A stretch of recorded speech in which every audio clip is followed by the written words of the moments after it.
Hey there, race fans, and welcome to Let's Talk F1 here on the ModzCity channel. We'll dissect the twists and turns of the F1 season from the paddock to the podium and share our thoughts. This is Let's Talk F1. In today's episode, I'll cover three main areas: China review, sprint action, and Lando as driver of the day. China certainly entertained all F1 fans this past weekend. We had a lot of thrills and spills throughout the entire weekend, from the one and only real practice session to some unfortunate bumps in the sprint and the race. I have to say, I felt it for Alonso during the sprint race after doing so well and then getting the puncture. We have to mention the stellar performance by Checo to get past not one but two cars in one move during the sprint after that battle with Alonso and Sainz. True entertainment. Max had a great performance, as well as Lewis Hamilton, who returned to the podium in the sprint race but then had a very disappointing quali, but more on that in a minute. Max had issues in the first two laps of the sprint, which was caused by a battery recharge issue, and then in the famous calm and collected style, his engineer GP simply says, "Mode 8 Max, Mode 8. Well, I guess that solved it, because after that switch on the steering wheel controls, Max basically flew to the top of the grid. The safety car certainly felt like it was a race car on track driving for points. The safety car came out when Bottas had massive and abrupt engine failure. Yes, the marshals had a bit of trouble getting the kick Sauber out of gear to roll the car to safety, but long after the safety car still remained on track.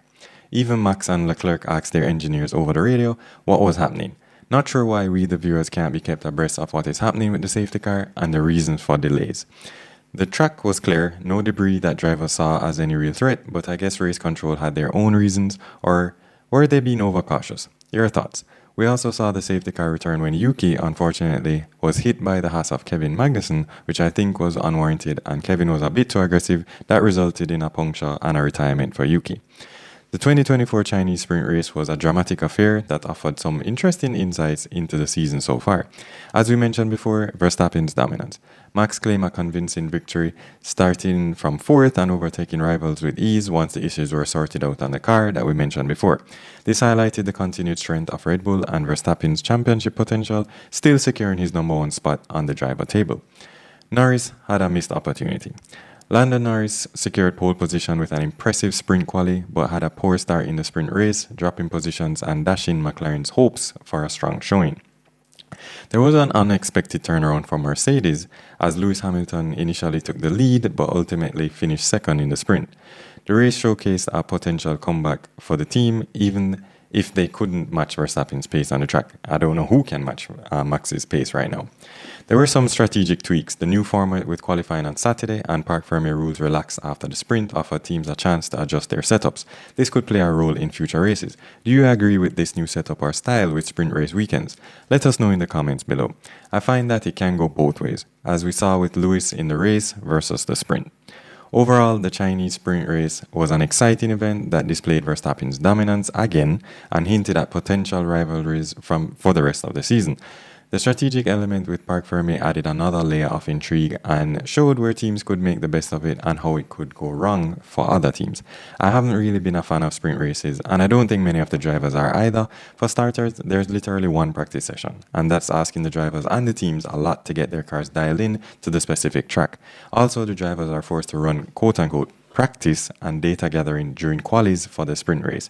Maybe F1 should add another FP session prior to the sprint, I don't know. Give fans more action on track, maybe. Or would the teams be against that? Share your thoughts in the comments and let us know how you feel about sprint race weekends.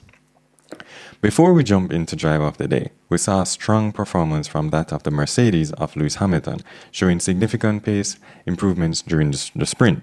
However, Merck got it all wrong with the setup changes for the Grand Prix and Quali. Seeing Hamilton starting in 18th, even he admitted that the setup was wrong. He did well given the circumstances and finished a solid P9 is something to acknowledge. Comments on the socials gave Lewis praise for that drive and the execution of the Mercedes strategy team, even though he started on the soft tire and had terrible degradation.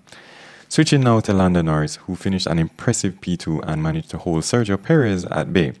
Lando made up for his missed opportunity in the sprint races by having a commanding drive in the GP. He showed the real pace of the McLaren while keeping rivals at bay. In my opinion, he deserved the driver of the day. I can say that for sure this time around. The question that comes to mind is, when will Lando get his maiden win in a F1 GP? Will it be at the next race in Miami? Will he see a win this season? Your thoughts on this in the comments below. Let us know. I hope to see Lando have a victory this season. Ever since that unfortunate spin in the Russian GP in the rain some years ago that saw the victory slip from his hands, I have been an advocate for Lando's victory. Overall, an action-packed weekend, I must admit, especially with the sprint race and quali events. Should more races be sprint weekends, or are there enough in the season as it stands? Share your feedback and tune into our future episodes. Hit that subscribe button along with the thumbs up icon, and don't miss another episode in the future. This is Let's Talk F1.